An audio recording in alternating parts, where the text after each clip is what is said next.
From JBS Studios in Greater New York, this is the JBS News Update with Teisha Bader. I'm Teisha Bader with the JBS News Update for Wednesday, October the 11th, 2023. Israeli Prime Minister Benjamin Netanyahu and opposition leader Benny Gantz agreed today to form an emergency wartime unity government to direct the military operation against terror group Hamas after it infiltrated southern Israel Saturday and carried out its horrific slaughter. The cabinet only includes Netanyahu, Gantz, who is a former defense minister, and Israel's current defense minister, Yoav Gallant, with former IDF chief of staff, General Gadi Eisenkot, and Israel's minister of strategic affairs and former ambassador to the U.S., Ron Dermer, as observers.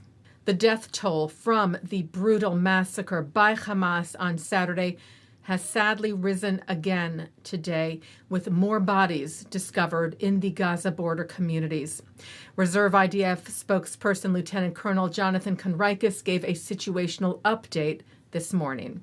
It is almost 6 a.m. in Israel, and Wednesday, 4 days after the war started with Hamas, 4 days after Hamas breached into Israel, attacked Israeli communities, murdered and massacred Israeli civilians, and took dozens of Israelis hostage into Gaza. The death toll is a staggering 1,200 dead Israelis. I'll repeat that number because it is unimaginable. 1,200 dead Israelis, the overwhelming majority of them civilians, and more than 2,700 wounded. And sadly, something tells me that these numbers are not the final numbers. Chargé d'affaires at the U.S. Embassy in Jerusalem, Stephanie Hallett, was given a tour of the area today to see with her own eyes the unimaginable horror. We've come down here along the Gaza periphery to bear witness to the atrocities that were committed here on Saturday, and it's really unbelievable. As a mother, and just as a human being, to see and to know what happened here is really important. To say that we've been here, we've seen it, and it is evil. And we stand with Israel. All of us, we stand with Israel. Meanwhile, rockets continued to rain down on southern Israel and central Israel today, sending residents running for shelter, including visiting UK Foreign Secretary James Cleverly, who arrived in Israel today, he said, to show that the UK's support for the Israeli people is unwavering. He was visiting the southern town of Ofakim when sirens sounded there. The Israeli Air Force was striking Gaza on what it called an unprecedented scale. The Times of Israel citing IDF Chief of Staff Lieutenant General Herzi Halevi telling reservist officers that the IDF was focused on targeting Hamas officials and not targeting civilians, saying, "We do not act like the other side. We do not attack the civilian population. Behind every attack there is a target. We act precisely and professionally, but not surgically." IDF forces also continue to search for Palestinian terrorists who may still be hiding in the area today, identifying and killing 4 armed terrorists near Zikim who tried to infiltrate an attack. Sirens sounded today across northern Israel with drone infiltration alerts this evening that sent residents to shelters. Those alerts later turned out to be false alarms. IDF spokesperson Daniel Hagari saying, as of now, the fear of infiltration has been ruled out. On Monday, a senior IDF officer and 2 IDF soldiers were killed during a clash with gunmen who infiltrated into Israeli territory from Lebanon.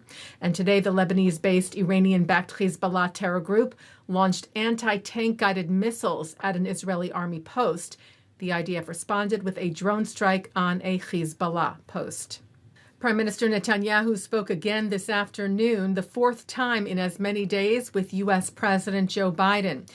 Prime Minister's office said he thanked the president for his powerful words of support following their previous conversation yesterday, and for his unequivocal support for the State of Israel, referring to Biden's address to the nation yesterday on the brutal Hamas assault. An Israeli cargo plane landed in Israel today, delivering an initial shipment of advanced weaponry from the United States.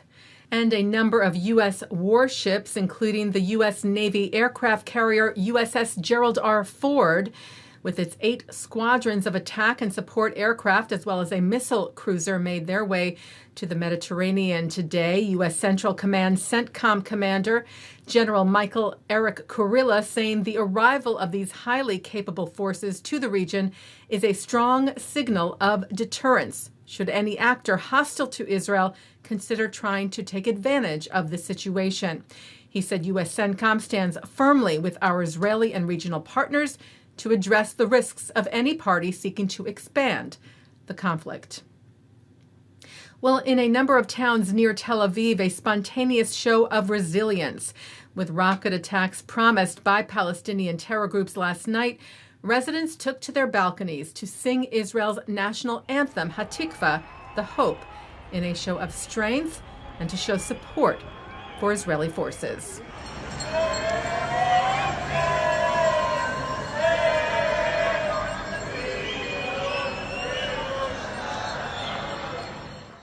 Hatikva was also heard last night at the Stand With Israel rally in New York City.